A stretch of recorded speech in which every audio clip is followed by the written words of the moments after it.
My name is Kathy Nicholson. I've been a teacher 33 years and the last 22 at Churchill Secondary.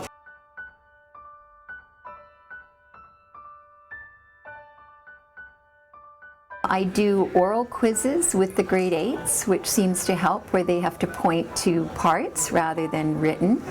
I use a lot of diagrams on quizzes and worksheets, and I weight more their skills in my class on projects rather than on the written. My name's Rick Lopez. I'm a phys ed teacher at Churchill Secondary School.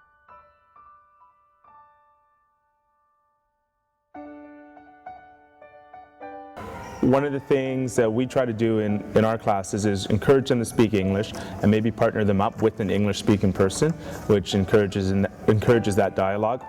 It does become difficult at times when they do have other friends in the class that do speak their language, so I would go up to them and ask them to speak English, but I think it's more than just asking. You've got to explain to them why. You go, number one, nobody really understands you, so some other students may feel uncomfortable thinking you may be talking about them.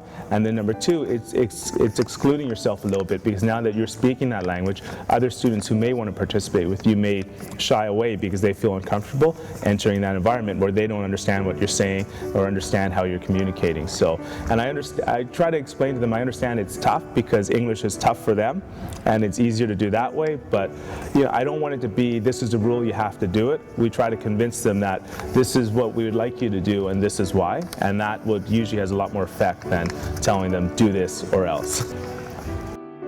It really depends on the students. I obviously want them to understand the instructions, particularly around safety and the skill that they're going to do, but I repeat key words and then I get them to repeat the key words in English. Sometimes they're a little shy about that, but I try to limit the other language unless it's for understanding.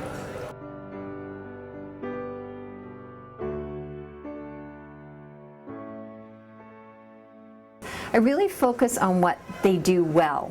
So if the written isn't going well, but the project material is, I'll focus on that. They partner, which I'm going to explain in a minute, and they come in outside of class time for extra help.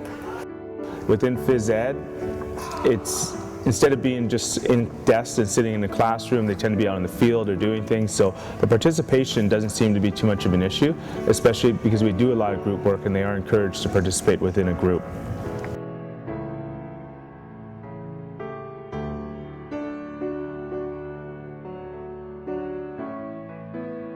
If there's little time during the class, again, I come in morning lunch or after school, depending what works for me and them.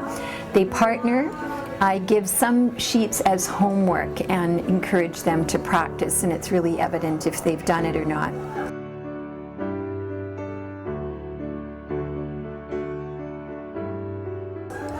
Safety, I stress it in the home ec area through demonstrations, through worksheets, through practical modeling.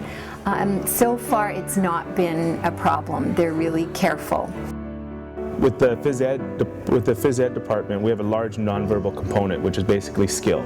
So some of the ESL students will fit in really well if they're really good at soccer, really good at basketball, at volleyball, then other kids will naturally gravitate towards them to be on their team. So that's an advantage for them, and it helps them fit in. And another way we can deal with certain things is get kids to partner up with, again, other kids who speak English, or have another kid who does speak their language and does speak English to translate the main safety concerns. And the biggest issue is just going and double checking to make sure they understand and showing that they care.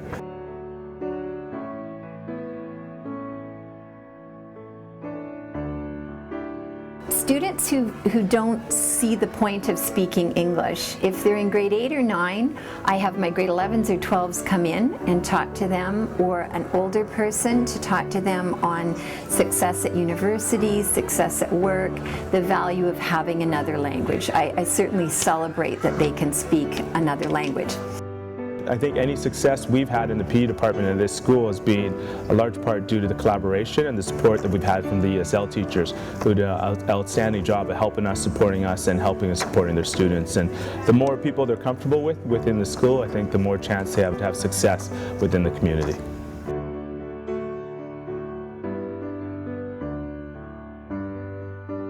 Now, my partnering project that Anne is going to give you some information on came about when I was doing my master's.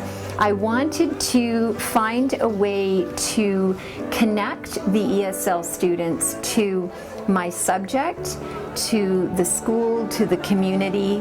And so we partner, and they are not partnered with somebody who speaks the same language as them. Everyone is partnered, so it's not just the ESL students. And that partner works for maybe 4 to 5 weeks with each other.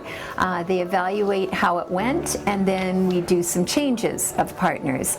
I have found even if they can be connected with one person, they tend to feel connected, or one subject, to the school and stay in school longer.